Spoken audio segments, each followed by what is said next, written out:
Actual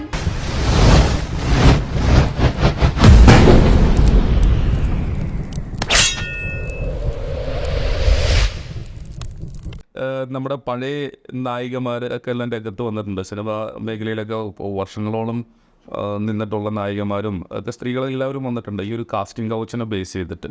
അപ്പോൾ ഈ പ്രമുഖ നടൻ എന്നെല്ലാം പറയുന്നുണ്ട്, അതുപോലെ പ്രമുഖ സംവിധായകൻ അല്ലെങ്കിൽ പ്രൊഡ്യൂസർ എന്നൊക്കെ പറയുന്നുണ്ട്. അവർക്ക് എതിരെ ഈ വർഷങ്ങൾക്ക് ശേഷം ഒരു കുറ്റം ആരോപിക്കപ്പെടുന്നത് അത് ഒരു ശരിയായ നടപടിയാണോ? ശരിയായ നടപടിയല്ല. അല്ല, ചേച്ചിയുടെ അഭിപ്രായത്തിലല്ല. അതെന്തുകൊണ്ടാണ്? എൻ്റെ അഭിപ്രായത്തിൽ ശരിയായ നടപടിയല്ല. കാരണം ഏത് കാലഘട്ടത്തിലും സ്ത്രീകൾക്ക് അവരവരുടെ കാര്യങ്ങൾ പറയാൻ, ഇനിയിപ്പോൾ കല്യാണം കഴിക്കുന്ന ഏജ് ആണ് എന്നെങ്കിൽ ചിലപ്പോൾ മിണ്ടിയില്ലെന്ന് വരെ, എന്നാലും അമ്മയ്ക്ക് അതിന് നടപടി എടുക്കാൻ പറ്റും. അല്ലെങ്കിൽ അതിനുള്ള പ്രതിരോധം എന്താന്ന് വെച്ചാൽ ഈ പറഞ്ഞതുപോലെ നമ്മുടെ ഒരു സ്ത്രീയുടെ സുരക്ഷ ഇരിക്കുന്ന അവളുടെ കയ്യിൽ തന്നെയാണ്.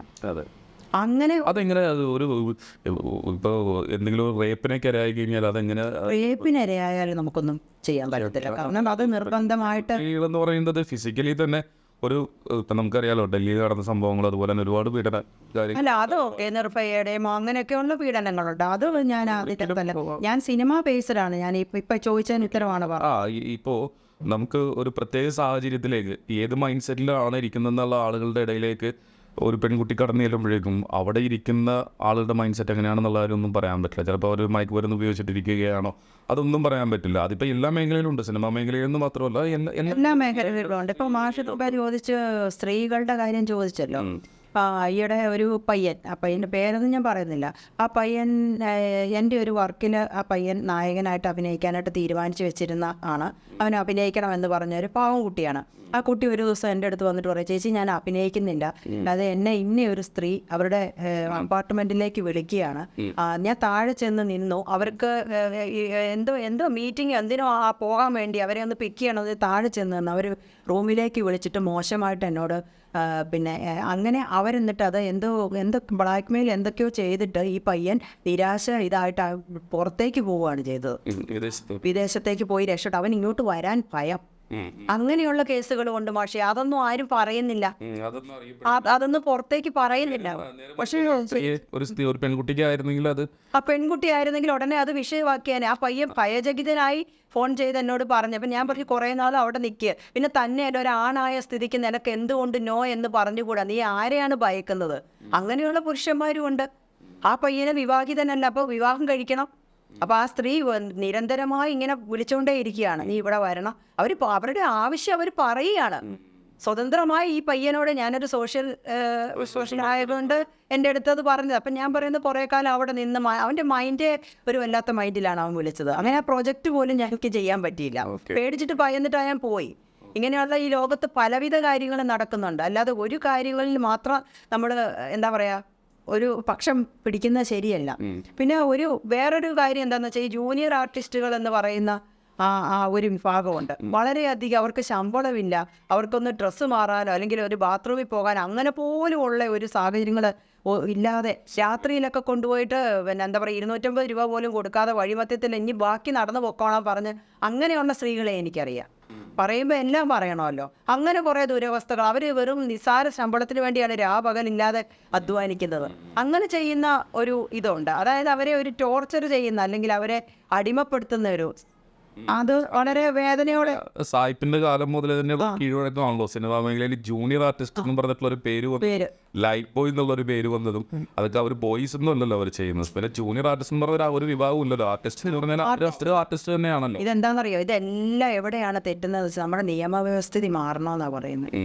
കാലം മാറുന്നതനുസരിച്ച് നിയമങ്ങൾക്ക് യാതൊരു മാറ്റവും ഇല്ല. ആർട്ടിസ്റ്റുകൾക്ക് പ്രത്യേകിച്ച് ഇവിടെ യൂണിയനൊക്കെ ഉണ്ടെന്ന് പറയുന്നുണ്ട്, പക്ഷെ അവർക്ക് വേണ്ടതായിട്ടുള്ള കറക്റ്റ് ഗെയിൻ ലൈക്സോ ഒന്നുമില്ല. അതൊക്കെ ശരിക്കും പറഞ്ഞു കഴിഞ്ഞാൽ നമ്മുടെ ഇന്ത്യയിലെ ഏറ്റവും വലിയൊരു ഇൻഡസ്ട്രിയിൽ ഒന്നാണ് ഫിലിം ഇൻഡസ്ട്രി എന്ന് പറയുന്നത്. അതിലൊരു വലിയൊരു വിഭാഗം ആളുകൾ ജോലി ചെയ്യുന്ന ഒരു മേഖലയാണ് ഈ ആർട്ടിസ്റ്റ്, അതായത് ജൂനിയർ ആർട്ടിസ്റ്റ് മേഖല എന്ന് പറയുന്നത്. അതിനകത്ത് സെലിബ്രിറ്റീസ് ആയിട്ടുള്ള ആർട്ടിസ്റ്റുകൾക്ക് എല്ലാവർക്കും സംഘടനകളുണ്ട്. ഇപ്പം അമ്മ പോലത്തെ സംഘടനകൾ, അതിൻ്റെ മേധാവികളായിട്ടുള്ള മോഹൻലാൽ, മമ്മൂട്ടി തുടങ്ങിയുള്ള വലിയ താരമുകൾ. പക്ഷേ ഈ പാവങ്ങളായിട്ടുള്ള ഈ വലിയ ആർട്ടിസ്റ്റുകളെയൊക്കെ ഒരു വലിയൊരു ആർട്ടിസ്റ്റായിട്ട് വാർത്തെടുക്കുന്നതിൻ്റെ പുറകിൽ കുറേ ജൂനിയർ ആർട്ടിസ്റ്റുകളുണ്ട്. കാരണം വെച്ചാൽ ഇപ്പോൾ ഒരു ക്രൗഡിൻ്റെ ഏരിയയിൽ കൊണ്ടിട്ട് ക്രൗഡ് വരണമെന്നുണ്ടെങ്കിൽ അവിടെ ആർട്ടിസ്റ്റുകൾ വേണം, വേറെ ആർട്ടിസ്റ്റുകൾ വേണമല്ലോ, ജൂനിയർ ആർട്ടിസ്റ്റുകൾ വേണമല്ലോ. എന്നാലല്ലേ സീനിയർ ആർട്ടിസ്റ്റുകളെ ശ്രദ്ധിക്കപ്പെടുള്ളൂ.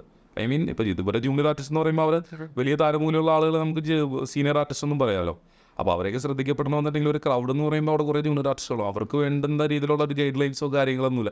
അങ്ങനെയുള്ള കാര്യത്തിനൊക്കെ ഒരു ജുഡീഷ്യറി സപ്പോർട്ട് ഉണ്ടായിരുന്നെങ്കിൽ നമുക്ക് ഒരുപാട് മാറ്റങ്ങൾ വരും. ഒരുപാട് ആളുകളുടെ കുടുംബം നല്ലതുപോലെ കുടുംബം നല്ലതുപോലെ കഴിഞ്ഞു പോകും. പിന്നെ കുറേയൊക്കെ നിയമങ്ങൾ ദൃഢമായി കഴിഞ്ഞു കഴിയുമ്പോൾ ഒരുപാട് കാര്യങ്ങൾക്ക് നമുക്ക് എന്താ പറയാ ഒരു തീരുമാനം ഉണ്ടാകും, അല്ലെങ്കിൽ ഒരു ഉറപ്പുണ്ടാകും. പിന്നെ ശരിയാണ്, യൂണിയൻ എന്ന് പറയുന്നത് ഒരു പർട്ടിക്കുലർ ഒരു സംഘടന രൂപീകരിച്ചിട്ട് അതിനൊരു യൂണിയൻ, ഏതെങ്കിലും ഒരു യൂണിയൻ രാഷ്ട്രീയ പ്രവർത്തകരായിട്ട് ഏതെങ്കിലും ഒരു കക്ഷി രാഷ്ട്രീയമായിട്ട് സപ്പോർട്ട് ചെയ്തിട്ട് പോകുന്ന ഒരു സംഘടനയാണല്ലോ. പക്ഷേ ജുഡീഷ്യറിയുടെ സപ്പോർട്ടോ കാര്യങ്ങളൊന്നും അവർക്ക് നിയമത്തിൻ്റെ ഒരു പരിരക്ഷയില്ല. പക്ഷേ ഇതിനു വേണ്ടിയിട്ട് ഒരു പ്രത്യേക വിഭാഗം ഒരു ഡിപ്പാർട്ട്മെന്റ് തന്നെയുണ്ട്, കലാ സാംസ്കാരിക വകുപ്പ് എന്നും പറഞ്ഞിട്ടും അതുപോലെ തന്നെ ആർട്ട് ആൻഡ് കൾച്ചർ എന്ന് പറഞ്ഞിട്ട് നമ്മുടെ സെൻട്രൽ ഗവൺമെന്റിലൊക്കെ ഒരു ഡിപ്പാർട്ട്മെന്റ് തരുന്നുണ്ട്. സിനിമാ മേഖലയിൽ നിന്ന് ഒരുപാട് ടാക്സും കാര്യങ്ങളൊക്കെ സർക്കാരിലേക്ക് കിട്ടുന്നുണ്ട്.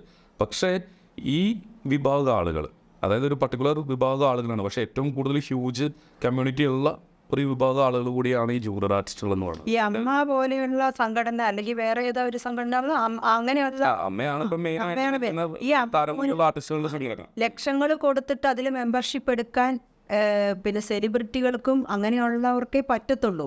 പക്ഷേ കലയുമായി ബന്ധപ്പെട്ടിരിക്കുന്ന എല്ലാവർക്കും ഒരു ചെറിയ തുക അവർ അത് നിർദ്ദേശിച്ചിട്ട് എല്ലാവരും കലാകാരല്ലേ, അപ്പോൾ ആ കലാകാരെ കൂടി എന്താണെന്നാണ് എനിക്ക് മനസ്സിലാകാറ്. അത് ഉൾക്കൊള്ളിക്കില്ല. അത് അവർക്ക് അവരുടേതായിട്ടുള്ള ഇപ്പം അതിനകത്ത് തന്നെ മെമ്പർഷിപ്പ് കിട്ടണമെന്നുണ്ടെങ്കിൽ ഒരു സെലിബ്രിറ്റി സ്റ്റാറ്റസിലേക്ക് വളർന്നു വന്നാൽ മാത്രമേ